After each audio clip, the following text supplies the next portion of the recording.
Hi class. Good morning everyone. Uh, yeah, let us continue to the next topic. Page number 105, literary sources, right?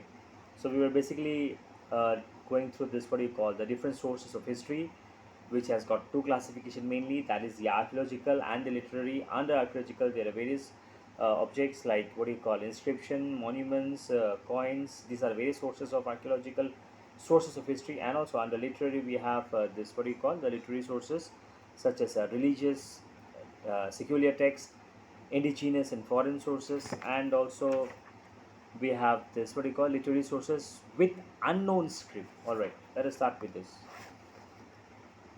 Page number 105, right inside, literary sources. Literary sources include both the written and the non-written records of the past. Non-written means the oral record. Most of the literary sources are handwritten, that is manuscripts, underline manuscripts, handwritten. Understand, manuscript, manu. In Assamese we say the terminology manu, manuscripts, written, handwritten by human being. Manuscripts contain invaluable information about our past and tell us about the social customs, institutions, classes, professions, religious belief, and practices, etc., that prevailed in ancient times. Some of them describe economic, scientific, and political development, thus offering fresh insight into the past that no other sources does. This text have been written in Sanskrit, Pali, Prakrit, or Tamil.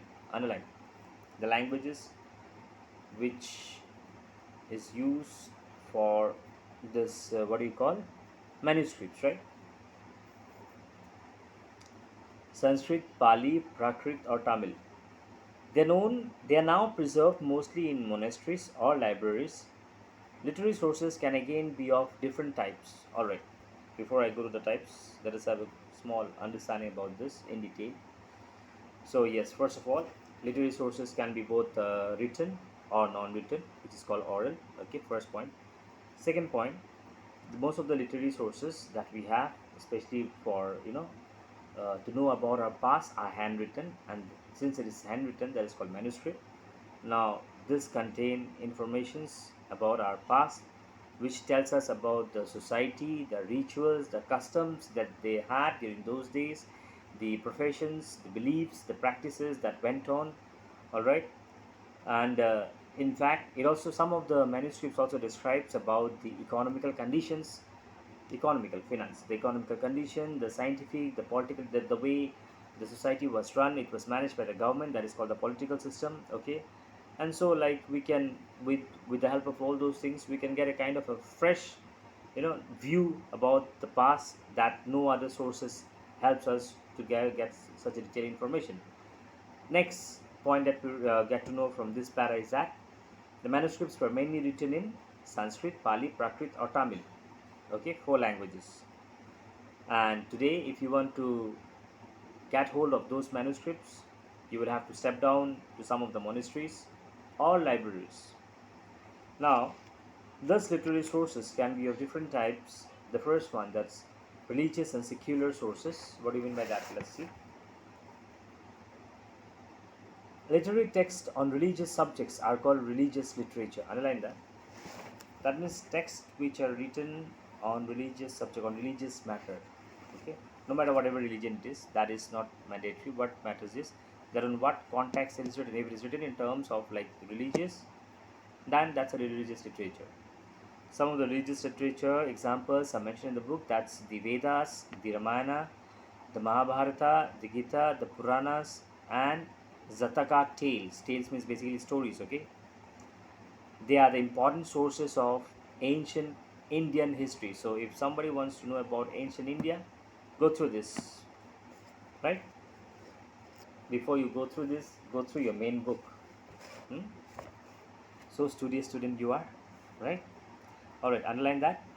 The Vedas, the Ramayana, Mahabharata, Gita, Puranas, and Zataka tales are the important sources of ancient Indian history. Next, literature that has no connection with religion is called secular literature. So, what is the difference between religious literature and secular literature? Religious, that means the subjects are mainly concerned about religious here, and secular literature, here there is no connection with the religion in that text. You won't find anything, any matter, or in any way it's connected to any of the religion.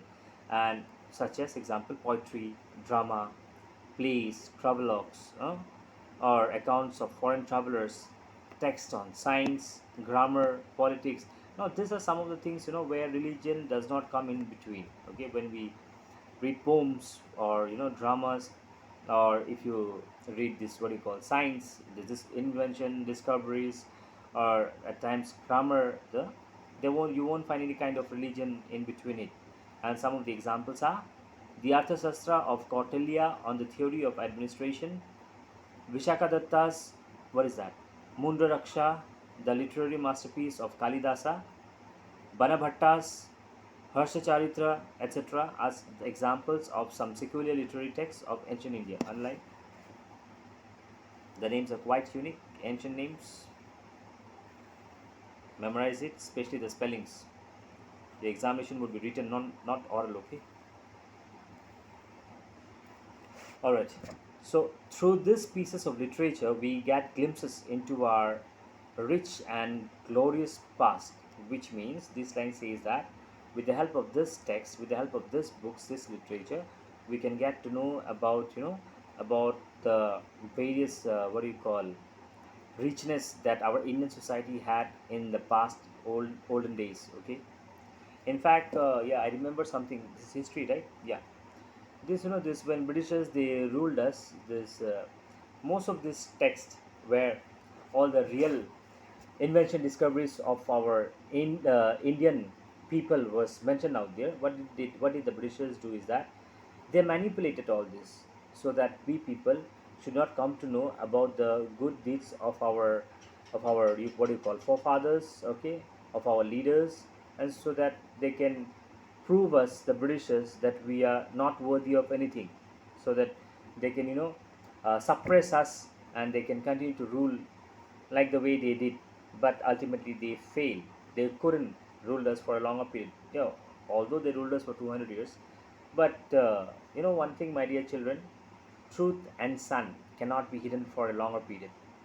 Sun now, at times, like for example, when it is at night, you may not see the sun.